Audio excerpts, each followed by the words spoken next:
ফেরাউন মূলত কোনো বিশেষ ব্যক্তির নাম নয়। ফেরাউন মূলত ছিল বনি ইসরায়েলিদের যুগে ধর্মযাজক, ধর্মীয় ব্যক্তিত্ব এবং সম্ভ্রান্ত পরিবারের কর্তা ব্যক্তিদের উপাধি। পরবর্তীতে বনি ইসরায়েলিরা যখন রাজ্য শাসনের ক্ষমতা হারিয়ে ফেলে, তখন যারা ওই অঞ্চলের রাজা হতেন তাদেরকে ফেরাউন বলে সম্বোধন করা হতো। হজরত মুসা আলাইসাল্লাম এমন এক ফেরাউনের আমলে জন্মগ্রহণ করেছিলেন যিনি রামেসিস ও পিথম নগরী নির্মাণ করেন। তিনিই হচ্ছেন দ্বিতীয় রামেসিস। কেউ কেউ বলেন হজরত মুসা আলাইসাল্লামের যুগের ফেরাউনের নাম ছিল ওয়ালিদ ইবনে মাসাব ইবনে রাইয়ান, যার বয়স হয়েছিল 400 বছরেরও বেশি। হজরত ইউসুফ আলাইসাল্লামের যুগের ফেরাউনের নাম ছিল রাইয়ান। এই দুইজন ফেরাউনের মধ্যে 400 বছর সময়ের ব্যবধান ছিল। নূহ আলাইসাল্লামের সময়কালীন সংঘটিত মহাপ্লাবনের বহুকাল অতিবাহিত হওয়ার পর তার বংশানুক্রমে একজন ধার্মিক লোক জন্মগ্রহণ করলেন। তার নাম ইসরায়েল। ইসরায়েল বাস করতেন কেনান নামক এক দেশে। মিশরের বাদশাহ ফেরাউন তাকে মিশরে এসে বাস করার আমন্ত্রণ জানান। তিনি ইসরায়েলকে যথেষ্ট প্রীতির চোখে দেখতেন। সেই ফেরাউন কালক্রমে পরলোক গমন করলে অপর একজন ফেরাউন সিংহাসনে বসলেন। পরবর্তী ফেরাউন ভীষণ অত্যাচারী ছিলেন। তিনি পরবর্তী ফেরাউনের একজন উজির ছিলেন। প্রথমে তিনি নানাভাবে প্রজাদের উপকার করতেন। প্রজারাও তাকে খুব বেশি সম্মান এবং ভক্তি করত। ফেরাউন গত হলে মিশর দেশের লোকেরা তাকেই তাদের বাদশা নিযুক্ত করলেন। কিন্তু বাদশা হবার পর তার চরিত্রে আমূল পরিবর্তন দেখা গেল। তিনি ইসরায়েল এবং তার বংশধরদের উপর চরম অত্যাচার আরম্ভ করলেন। তিনি অনেক দেশ জয় করে তার রাজ্য আরও বৃদ্ধি করলেন। তার উজির হিসেবে নিযুক্ত ছিলেন হামান নামক এক ব্যক্তি, যে কিনা ফেরাউনকে দুনিয়ার বাদশাহ হবার স্বপ্ন দেখাতে লাগলো।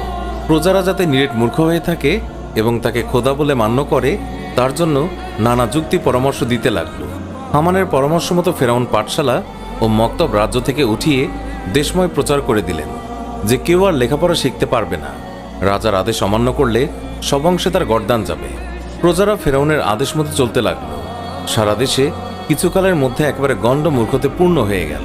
তার উদ্দেশ্য সিদ্ধ হওয়ার পর তিনি প্রত্যেককে একটা করে নিজের প্রতিমূর্তি দিয়ে তাকে সৃষ্টিকর্তা এবং উপাস্য বলে পূজা করতে হুকুম দিলেন। এরপর প্রজারা তার আদেশ মতো ফেরাউনের প্রতিমূর্তিকেই খোদা বলে মানতে শুরু করল। মিশরে ইসরায়েলদের বংশক্রমেই বৃদ্ধি পেয়েছিল। ইসরায়েলগণ এই ফেরাউনকে অবিশ্বাস এবং উপহাস করতেন। এই জন্য ফেরাউন ইসরায়েলদের মোটে পছন্দ করতেন না। তিনি নিয়ম করলেন যে ইসরায়েলদের পুত্র সন্তান হলেই তাকে নীল নদের পানিতে ফেলে দিতে হবে। এমন করে অসংখ্য ইসরায়েল শিশুকে নির্বিচারে হত্যা করা হলো। একদিন ফেরাউনের স্ত্রী গোসল করতে এসে হঠাৎ দেখতে পেলেন নীল নদের ধারে একটা সিন্দুক ভেসে এসে আটকে রয়েছে। তিনি বুঝতে পারলেন ছেলেটি ইসরায়েলদের। শিশুটি দেখে তার খুবই মায়া হলো। তিনি তাকে পালন করবেন বলে ঠিক করলেন। একজন ধাত্রীও পাওয়া গেল, তার হাতে ছেলের ভার দেওয়া হলো। ছেলেটির নাম রাখা হলো মুসা। সেই ধাত্রী আর কেউ নন, তিনি স্বয়ং মুসার গর্ভধারিণী। কালক্রমে ছেলেটি বড় হয়ে উঠলে তাকে ফেরাউনের স্ত্রীর নিকটে ফিরিয়ে দেয়া হলো। আর মুসা মিশরীয়দের সঙ্গে ছিলেন ঠিকই, কিন্তু সবসময় তার মনে হতো তিনি যেন ইসরায়েলি। একদিন মুসা দেখলেন একজন মিশরীয় ব্যক্তি একজন ইসরায়েলিকে বেদম প্রহার করছে।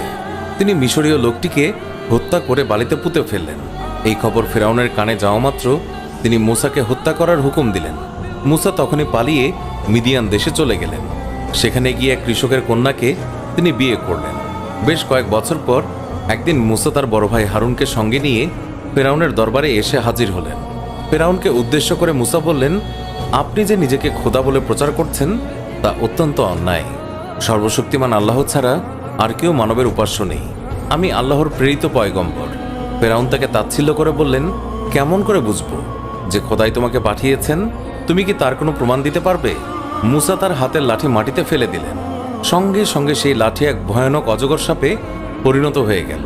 তার মুখ থেকে আগুনের ফুলকি বের হতে লাগলো।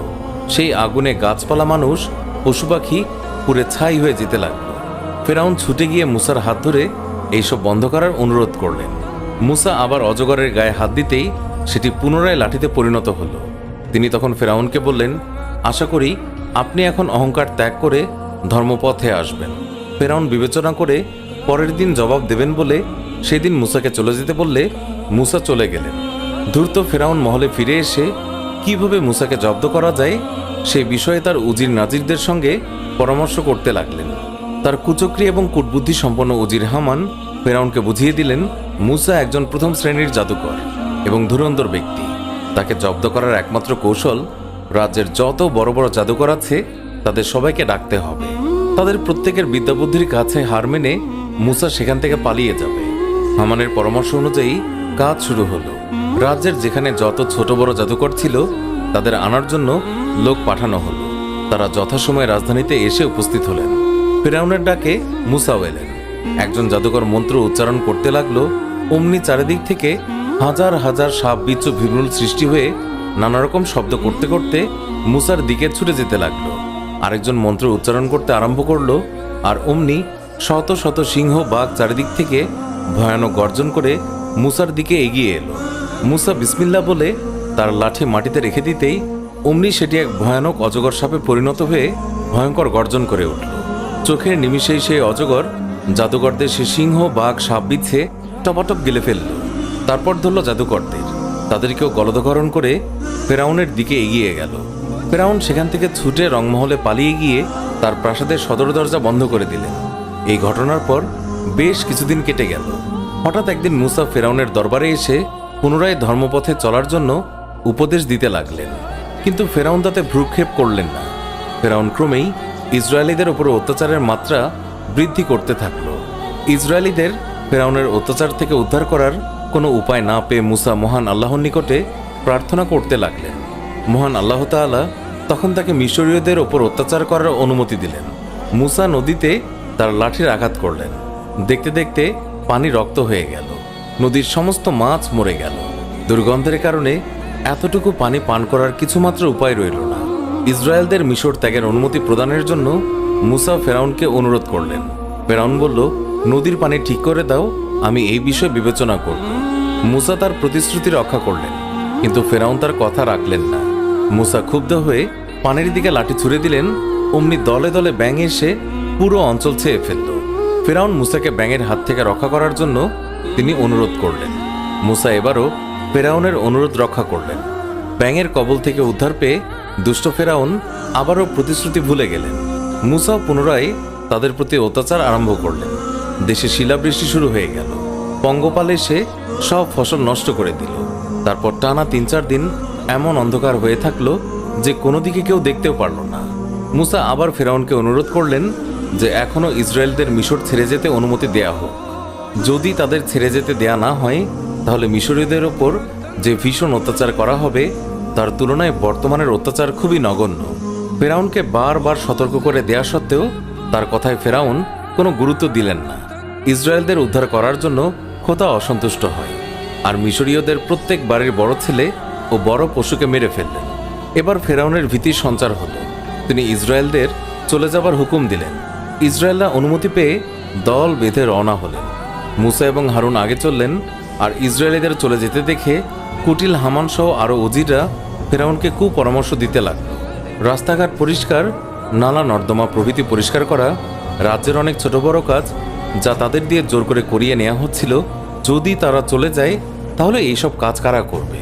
তাই তারা যাতে করে মিশর ছেড়ে যেতে না পারে তার ব্যবস্থা করার জন্য ফেরাউনকে অনুরোধ করতে লাগল। ফেরাউন তখন চিন্তা করে দেখল ইসরায়েলরা চলে গেলে সত্যি কাজকর্মের যথেষ্ট অসুবিধা হবে।